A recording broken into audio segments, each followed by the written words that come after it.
My name is Nico and this is my testimony. Well, as a young kid I was quite lively and I was kind of an energetic boy. But in high school things started to change. I started to be interested in many things: pop music, rock music, alternative rock, heavy metal music.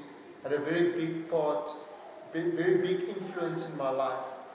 When I was about 15 years old, I read a book of Jim Morrison called No One Here Gets Out Alive, and they had a band in the 60s called The Doors, and that biography of Jim Morrison really influenced my life. I realized that many people who were involved in the drug world and in the, the music industry were not only there for pleasure purposes, but because they tried to find the meaning of life and the purpose of life, and they tried to answer the question, what am I here for? So in that kind of philosophy, I read a lot of philosophy in my high school years, and I made the deliberate decision not to believe in God.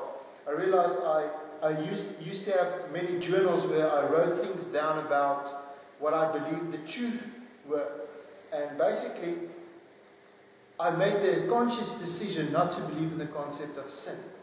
And I started living in a hedonistic life. I started to steal, to lie, to dishonor older people. I started using drugs. I started to experiment with marijuana and other drugs. I started to smoke and use a lot of alcohol when I was usually at weekends. So in that way, I started to become more and more involved in basically a hedonistic lifestyle, godless lifestyle. And this went on over a period of 4 years. And when I was out of matric and I started to attend university, I was dragged and drawn more and more into this kind of lifestyle. And there was a stage where I smoked so much dacha and marijuana, very strong stuff, that my mind packed up like a computer. Basically, I couldn't read, I couldn't understand, I couldn't talk to people. My mind was packing up like a computer that had a virus, or like a machine that couldn't work anymore for an old car, motor car. So I was 18 years old, I realized, and my life is really falling apart and falling into different kinds of, pieces.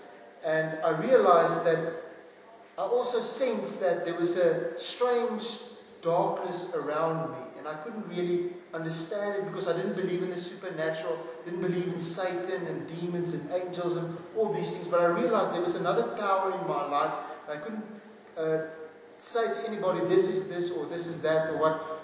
I couldn't really say what it is that I was experiencing. So I went on like this, and it basically came to a point of desperation where I had permanent hallucinations, delusions and misconceptions about reality. And I realized the only person who can help me is Jesus Christ.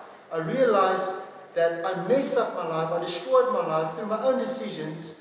And basically I realized that the only person who can help me is God, the creator of the universe. And I realized, because I had a Christian background, I came out of a Christian background, I realized Jesus Christ can help me, because I realized in the Bible it was written that He healed the sick and He delivered people from demons. So I started committing my life to God, and I gave my life to God, and God convicted me of my sins. And as I was confessing my sins and repenting of my sins, God started to change my life.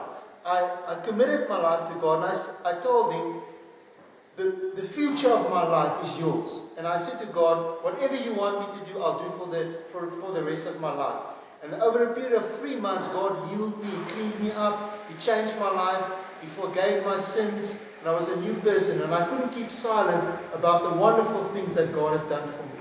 So I'm a living testimony of the power and the grace of God, and I'm eternally thankful for what He has done in my life.